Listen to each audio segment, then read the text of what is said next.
You're overreacting as always. Can't you just get over it and move on?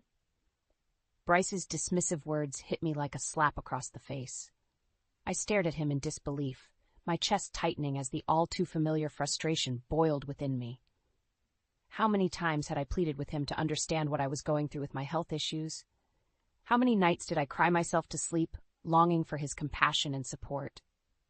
Get over it, I echoed, struggling to keep my voice steady. Bryce, I'm in constant pain. The fatigue is crippling. I can't just get over a chronic condition that modern medicine still doesn't fully comprehend.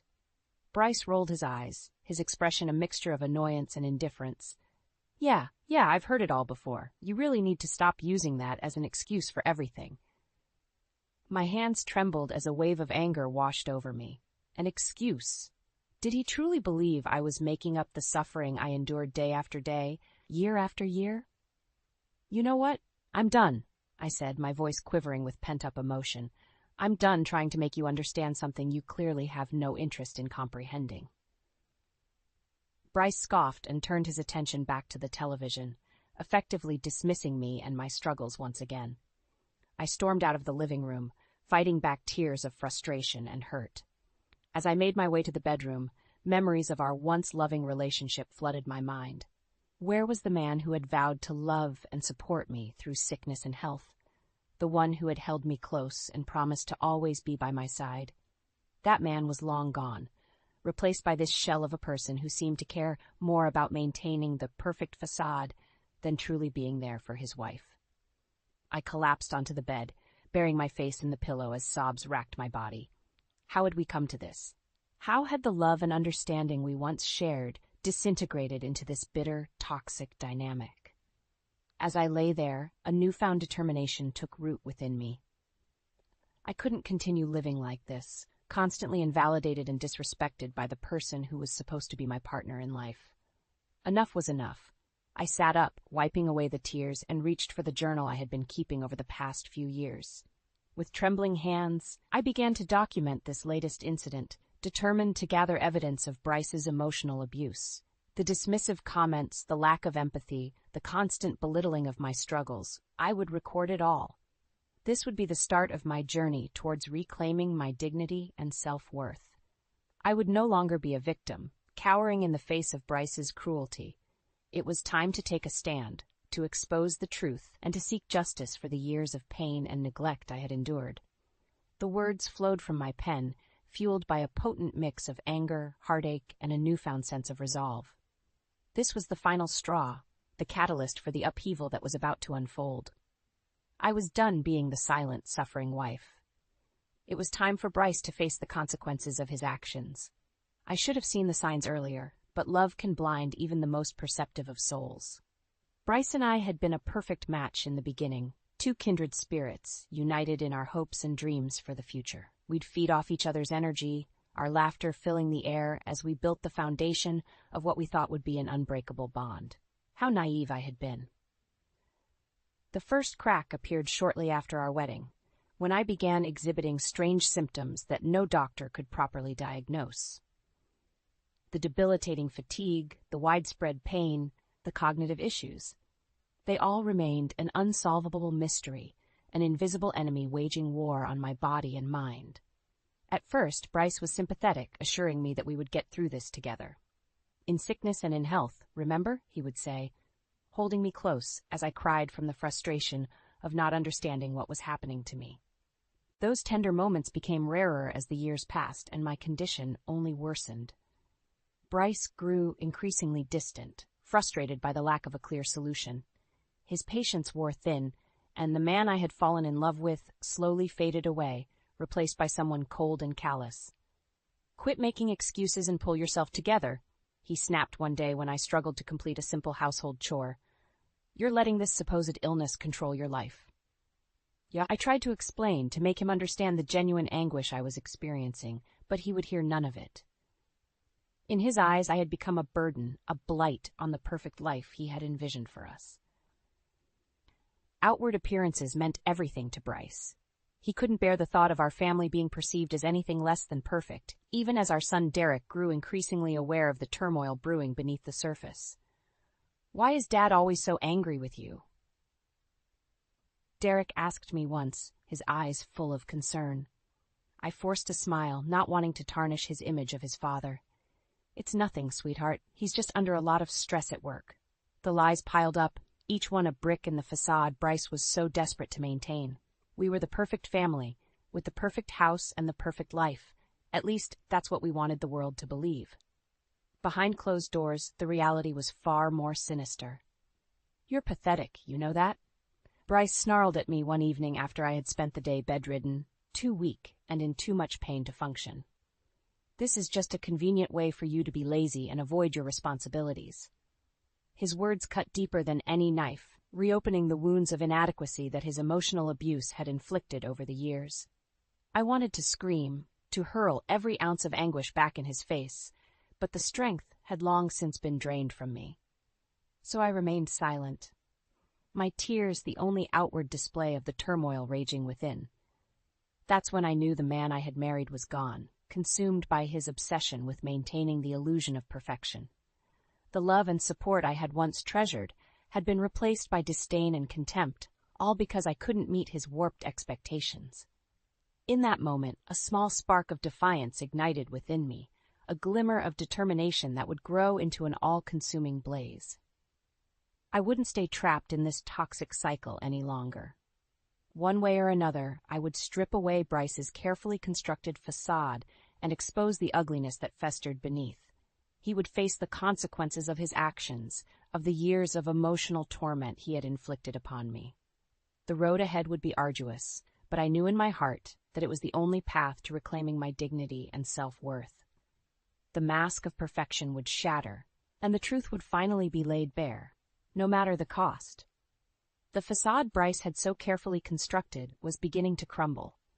As my health deteriorated further, it became impossible for me to keep up the charade of being the perfect wife and homemaker. Simple tasks like cooking and cleaning left me utterly drained, my body feeling like a lead weight that refused to cooperate. Of course, this only added fuel to Bryce's disdain. What's the point of having you around if you can't even take care of basic household duties? He sneered, surveying the pile of unwashed dishes in the sink. I wanted to explain, to make him understand the sheer effort it took for me just to get through each day, but I knew it would fall on deaf ears. Bryce had made up his mind about my condition long ago. In his eyes, it was nothing more than a convenient excuse. I'm sorry, I mustered, hating how weak and defeated I sounded. I'll try harder, I promise. Bryce scoffed and shook his head in disgust. Save your empty promises. You've been trying harder for years, yet nothing ever changes. The venom in his words cut deep, but I remained silent, too emotionally and physically drained to engage in another fruitless argument. As the weeks passed, Bryce's insults and complaints escalated, each one chipping away at what little self-worth I had left. I found solace in my journal, pouring out the anguish and frustration that I couldn't voice aloud. It was during one of these writing sessions that Derek knocked on my bedroom door, a concerned look etched on his face. Mom, are you okay? I heard Dad yelling at you again. I fought back the tears that threatened to spill and forced a reassuring smile. Everything's fine, honey. Your father's just been under a lot of stress lately. Derek didn't look convinced, but he nodded slowly, his eyes filled with a sadness that no child should ever have to bear. As he left, I couldn't help but wonder how much of Bryce's behavior he had witnessed over the years. Had I been naive in thinking I could shield him from the harsh reality of our crumbling marriage? That night, as Bryce slept soundly beside me, I stayed awake, my mind racing with a newfound determination. I couldn't continue living like this, constantly demeaned and belittled by the man who was supposed to love and cherish me. Enough was enough. I reached for my journal, the pages now filled with a meticulous documentation of Bryce's emotional abuse. Every cutting remark, every dismissive gesture, every act of cruelty laid bare in ink. As I flipped through the pages, a sense of empowerment washed over me. This was my evidence, my ammunition in the battle I was about to wage against the man who had made my life a living hell. I wouldn't be the silent, suffering wife any longer. It was time to take action, to expose Bryce for the monster he had become and seek justice for the years of pain and neglect he had inflicted upon me. The first step would be to confide in my sister, Jenna. She had always been my rock, my unwavering support system through the darkest of times. With her by my side, I knew I would have the strength to face whatever lay ahead. A plan began to form in my mind, the pieces slowly falling into place. I would gather every shred of evidence, every damning proof of Bryce's vile behavior, until I had an airtight case against him. Then, and only then, would I strike, shattering his carefully constructed facade and exposing the ugliness that festered beneath. It would be a long and arduous road, but I was ready to fight. For too long, I had been the victim, cowering in fear and shame. But no more. This time, justice would be mine. Our 20th wedding anniversary should have been a joyous occasion, a celebration of the love and commitment that had carried us through 2 decades of marriage. Instead, it became a painful reminder of how far Bryce and I had drifted apart. He had insisted on going out to an upscale restaurant, wanting to maintain the facade of a happy, successful couple in front of our friends and family. I had reluctantly agreed, knowing full well that any objection on my part would only ignite another heated argument. As I slowly made my way down the stairs, the simple act of getting dressed and ready had left me utterly drained. Bryce was waiting at the bottom, drumming his fingers impatiently against his watch. "It's about time," he grumbled, eyeing my weary appearance with disdain. "We're already running late." I mustered an apologetic smile, too exhausted to offer any excuses. We made our way to the restaurant in silence, the tension between us palpable. The evening only grew more excruciating as it progressed. Bryce basked in the attention of our guests, regaling them with tales of his career successes, while I sat quietly, sipping water to quell the nausea that had taken hold. At one point, our friend Jennifer turned to me with a warm smile. "Marla, you must be so proud of Bryce and everything he's accomplished." Before I could respond, Bryce cut in with a bitter chuckle. If only she put in half as much effort into our marriage as I do at work. The table fell silent, a collective tension hanging in the air. I felt the blood drain from my face as Bryce's words sank in, each one a dagger to my already fragile heart. "Excuse me?" I managed, my voice barely above a whisper. Bryce shook his head in mock disappointment. "Come on, Marla. We all know you've been using your little condition as an excuse to be lazy and neglect your duties as a wife." The venom in his tone was unmistakable, laying bare the contempt he harbored for me and my struggles. I wanted to scream, to hurl his cruelty back in his face, but the shock had rendered me mute. Our friends and family shifted uncomfortably, averting their gazes as the once celebratory atmosphere turned toxic. No one dared to intervene, to call out Bryce's abhorrent behavior.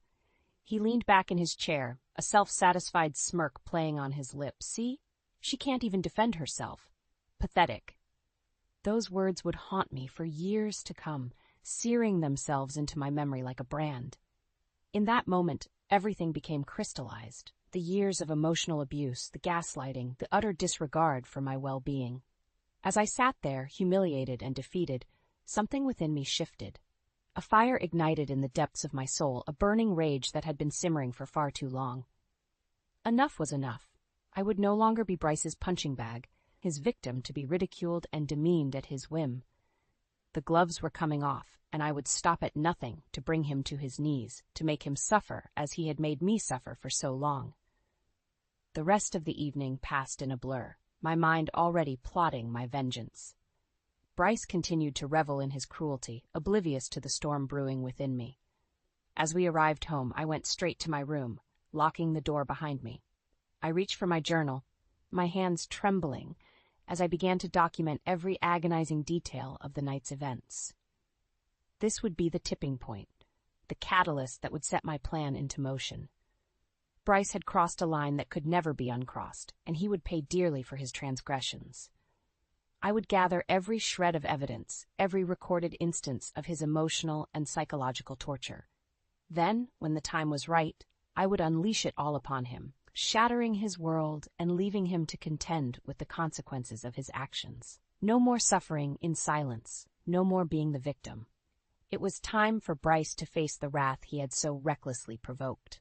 In the days following our disastrous anniversary dinner, I could feel a shift taking place within me. The years of pent-up anger and resentment had finally reached a boiling point, igniting a fire that burned with the intensity of 1,000 suns. Bryce, oblivious as ever, carried on as if nothing had happened. He went about his daily routine, leaving for work each morning with a casual "see you later" tossed over his shoulder. Meanwhile, I stewed in my righteous fury, meticulously documenting every instance of his cruelty in my journal.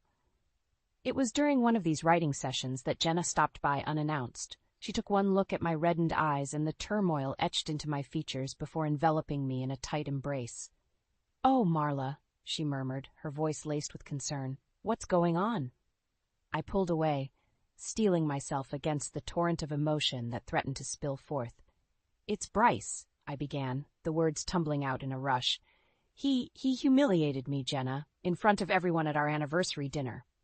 Jenna's brow furrowed as I recounted the painful details, her expression darkening with each word. By the time I had finished, her hands were balled into tight fists, trembling with barely contained rage. "That bastard," she hissed, her eyes blazing with a protective fury. "How could he treat you like that? After everything you've been through?" I shook my head, feeling a sudden surge of determination. "I can't live like this anymore, Jenna. The emotional abuse, the constant belittling, it has to stop." Jenna nodded, her jaw set in a firm line. "You're right. Enough is enough. What are you going to do?" A plan had already begun to take shape in my mind, a meticulously crafted blueprint for revenge. "I'm going to gather evidence," I explained, my voice steady and resolute. "Every recording, every journal entry, every shred of proof of Bryce's cruelty. Then, when the time is right, I'm going to unleash it all and watch his world crumble around him." Jenna's eyes widened, a mixture of shock and admiration flickering across her features. "Marla, are you sure about this? This is a nuclear option. There's no going back once you pull the trigger." I nodded, my jaw clenched with grim determination. I've never been more sure of anything in my life. Bryce needs to face the consequences of his actions, of the years of emotional torture he's put me through. He needs to be exposed for the monster he truly is. A slow smile spread across Jenna's face, a fierce pride radiating from her very being. "Okay, sis, I'm in. Whatever you need, I've got your back."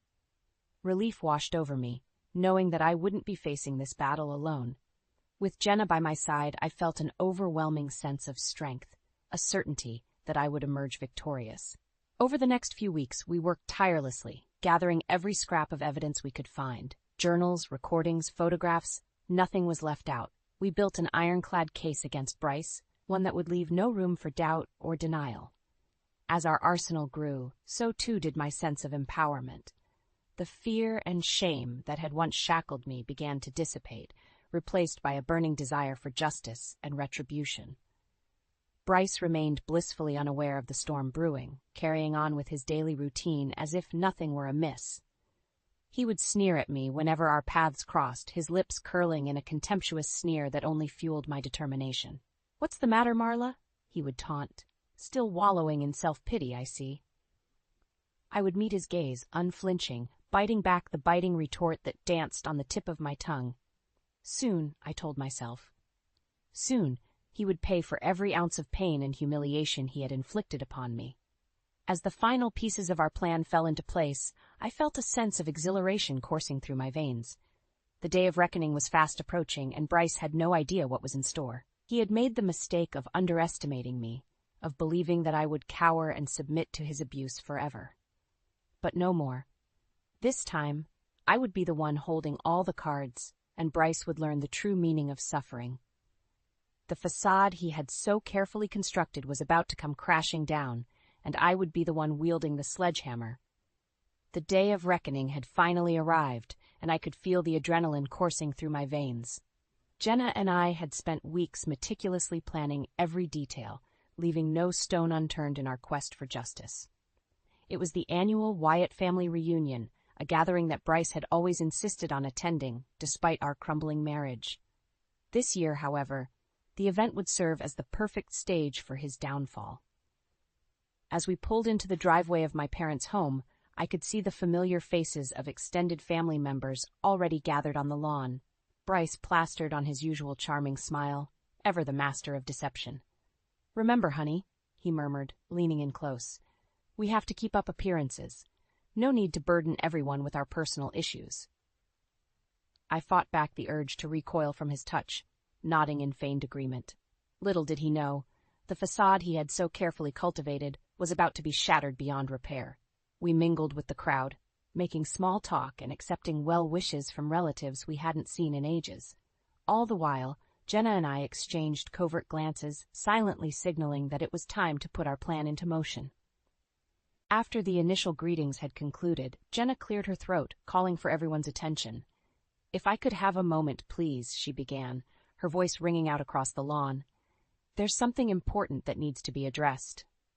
Bryce shot me a quizzical look, but I remained impassive, my expression betraying nothing.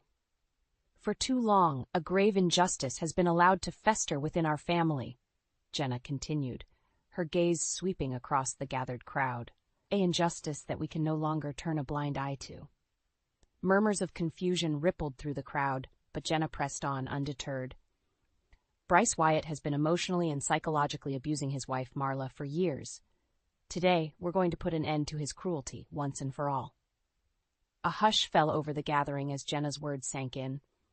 Bryce's face contorted in a mixture of shock and outrage, but before he could interject, Jenna was already unveiling our carefully curated evidence.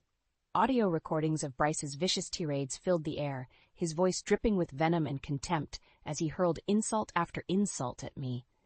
Documented journal entries detailing the years of emotional torment were passed around, laying bare the depths of his cruelty. And then, the pièce de résistance, the video footage from our anniversary dinner, capturing Bryce's public humiliation in all its excruciating detail. As the scene played out on the screen, gasps and murmurs of outrage echoed through the crowd. Bryce stood frozen, his mouth agape as the carefully constructed facade he had so meticulously maintained came crashing down around him. "How could you?" My mother's voice cut through the tension, her eyes brimming with tears. "How could you treat my daughter that way?" Bryce stammered, grasping for an excuse, but no words came. He was a cornered animal, his true nature finally exposed for all to see. One by one, family members turned their backs on him, their expressions a mix of disgust and disbelief. Bryce's once charming demeanor had been stripped away, revealing the ugly truth that had been lurking beneath all along. As the weight of his actions bore down upon him, Bryce's veneer of confidence crumbled. He turned to me, his eyes pleading for mercy, for understanding. "Marla, please," he began, but I held up a hand, silencing him. "Enough," I said, my voice steady and unwavering. "You've had your chance to be a decent human being, and you squandered it. Now you're going to face the consequences of your actions." Bryce opened his mouth to protest, but thought better of it. In that moment, he knew he had lost the respect of his family, lost the facade of perfection he had so desperately clung to, lost any semblance of control over the situation. As he slunk away, a broken and defeated man, I felt a surge of vindication wash over me. Justice had been served, and the years of suffering and humiliation had finally been avenged. Jenna pulled me into a fierce embrace, her eyes shining with pride. "You did it, sis," she whispered. "You took that bastard down." I nodded, feeling a weight lift from my shoulders. The road ahead would undoubtedly be challenging, but for the first time in years I felt truly free. Free from the shackles of Bryce's emotional abuse, free to reclaim my life and dignity. As the crowd dispersed, offering words of support and encouragement, I knew that this was just the beginning. Bryce's downfall was merely the first step in a journey towards healing and empowerment, and I was ready to embrace it, one step at a time. In the days following the explosive family reunion, the fallout from Bryce's exposure was swift and unrelenting. His life, once so meticulously constructed to project an image of perfection, lay in shattered ruins around him. I, on the other hand, felt a sense of liberation unlike anything I had experienced before. For years I had been shackled by Bryce's emotional abuse, my spirit slowly eroded by his cruelty. But now, with the truth laid bare, I was finally free. The first order of business was securing a divorce. Jenna had put me in touch with a formidable legal team, and within a matter of days the paperwork was filed. Bryce, still reeling from the public humiliation, offered little resistance. "You're making a mistake," he muttered during one of our brief encounters, his eyes downcast and defeated. "Think about what this will do to Derek." I leveled my gaze at him, feeling no shred of sympathy for the man who had tormented me for years. "I am thinking about Derek," I replied, my voice unwavering, "and I'm doing what's best for him, removing him from an environment of toxicity and abuse." Bryce flinched as if he had been struck, but I pressed on, relentless. "You've only got yourself to blame for this, Bryce. Your actions have consequences, whether you choose to acknowledge them or not." With that, I turned and walked away, leaving him to stew in the wreckage of his own making. As news of our impending divorce spread, the backlash against Bryce intensified. Friends and colleagues who had once praised his accomplishments now distanced themselves, unwilling to be associated with a man exposed as an emotional abuser. Even Derek, our once doting son, could no longer bring himself to look his father in the eye. "How could you treat Mom like that?" he asked during one of their strained encounters, his voice thick with emotion. "She sacrificed everything for this family, and you just... Words failed him, but his expression spoke volumes. The hero worship he had once held for Bryce had been shattered, replaced by a profound sense of disappointment and betrayal. Bryce, for his part, tried to cling to the tattered remnants of his former life. He lashed out at me, accusing me of turning his own family against him, of poisoning their minds with lies and deceit. "You're a vindictive, spiteful woman," he snarled during one of his tirades. "You'll regret this, Marla. Mark my words." But his threats rang hollow, devoid of the power and menace they once held. I simply stared back at him, unmoved by his pathetic attempts at intimidation. "I don't regret a thing, Bryce," I replied, my voice laced with a steely resolve. "For the first time in years, I'm living in the truth, something you've clearly never been able to handle." His face contorted in a mask of rage, but I had already turned away, leaving him to wallow in his own self-pity and delusion. With each passing day, Bryce's world continued to crumble around him. His once thriving career began to unravel as clients and business partners severed ties, unwilling to be associated with such a tarnished reputation. It was a sight to behold, watching this once proud man brought to his knees by the very demons he had unleashed upon me. And yet, I felt no pity, no shred of remorse for the suffering he now endured. This was justice, pure and simple, a reckoning long overdue. As the divorce proceedings neared their conclusion, I found myself reflecting on the long and arduous journey that had led me to this point. The years of suffering, the constant belittling and emotional abuse, the endless nights spent wondering where the man I had married had gone. But now, as I prepared to embark on a new chapter of my life, those memories seemed to fade into the distance. The shackles that had once bound me had been broken, and I was finally free to spread my wings and soar. Jenna pulled me into a fierce embrace as the final papers were signed, her eyes shining with a mixture of pride and relief. "You did it, sis," she whispered, her voice thick with emotion. "You survived the storm, and you came out stronger on the other side." I nodded, feeling a weight lift from my shoulders. The road ahead was uncertain, but for the first time in years, I felt a glimmer of hope, a belief that better days lay ahead, free from the toxicity and cruelty that had once defined my existence. As I stepped out into the world, a newfound sense of empowerment coursed through my veins. I was a survivor, a warrior who had faced the darkness head-on and emerged victorious. And Bryce? Well, he was nothing more than a footnote in my story, a mere obstacle that had been overcome, a reminder of the strength and resilience that burned within me. The future was mine to shape, and I intended to seize it with both hands, leaving the pain and suffering of the past far behind me. A new chapter was about to begin, and I couldn't wait to see what it had in store. Chapter 8: A New Beginning. The divorce had been finalized, and with it, a weight had been lifted from my shoulders. I was officially free from the shackles of Bryce's emotional abuse, free to start anew and reshape my life on my own terms. Of course, that didn't mean the process was easy. There were still hurdles to overcome, lingering scars from years of torment that would take time to heal. But I was committed to the journey, fueled by a newfound sense of determination and self-worth. The first order of business was securing a favorable settlement, one that would provide me with the financial means to build the life I deserved. Jenna's legal team had proven their mettle, negotiating a generous payout that encompassed a sizable portion of our shared assets. You earned every penny of this, Marla, Jenna assured me as we reviewed the settlement details. Don't let anyone tell you otherwise. I nodded, still somewhat in disbelief that this chapter of my life was truly coming to a close. For so long I had been trapped in a cycle of fear and self-doubt, conditioned by Bryce's emotional manipulations to believe that I deserved nothing better. But now, with the evidence of his cruelty laid bare and the law on my side, I could finally break free from those toxic thought patterns. I was worthy of happiness, of respect, of building a life on my own terms. With the financial security provided by the settlement, I made the decision to invest a portion of the funds into a cause close to my heart, a foundation dedicated to supporting others suffering from the same chronic condition that had once been the catalyst for Bryce's abuse.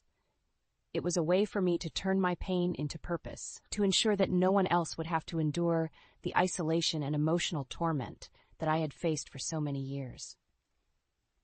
This is amazing, Mom, Derek said, his eyes shining with pride as we toured the Foundation's newly opened headquarters. I can't think of a better way to help people and raise awareness. I pulled him into a tight embrace, overwhelmed by the surge of emotions welling up within me. For too long, I had shielded Derek from the harsh realities of my marriage, desperate to preserve his image of his father.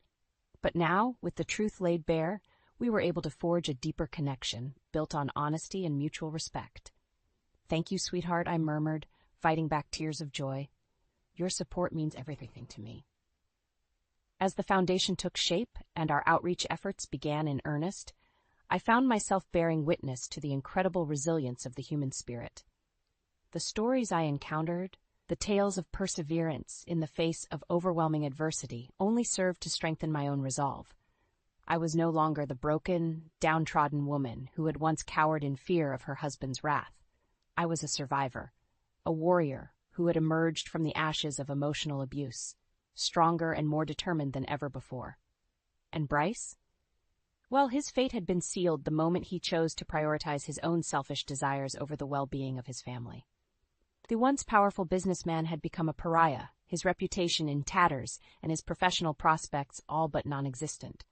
I caught glimpses of him from time to time, a mere shadow of his former self, disheveled, haunted by the demons of his own making. Our paths would cross, and for a fleeting moment our eyes would meet, a silent acknowledgement of the chasm that now separated us. But I felt no pity, no remorse for the man who had inflicted so much pain and suffering upon me. This was the bed he had made for himself, and now he would lie in it, forever haunted by the consequences of his actions. As for me, I was focused on the future, a future that seemed brighter and more promising with each passing day. The foundation continued to grow, its reach extending to communities across the country, offering solace and support to those who had once felt so alone. And at the center of it all was a woman reborn, a phoenix risen from the ashes of emotional turmoil, spreading her wings and soaring towards new horizons. It was a new beginning, a fresh start that had been hard-won through years of struggle and perseverance.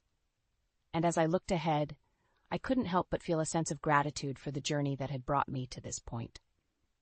The road had been long and arduous, but in the end, justice had prevailed. I had reclaimed my life, my dignity, and my sense of self-worth, and for that, I would be forever grateful. A new chapter was unfolding, and I intended to embrace it wholeheartedly, leaving the pain and anguish of the past firmly behind me. The future was mine, and I couldn't wait to see what it had in store.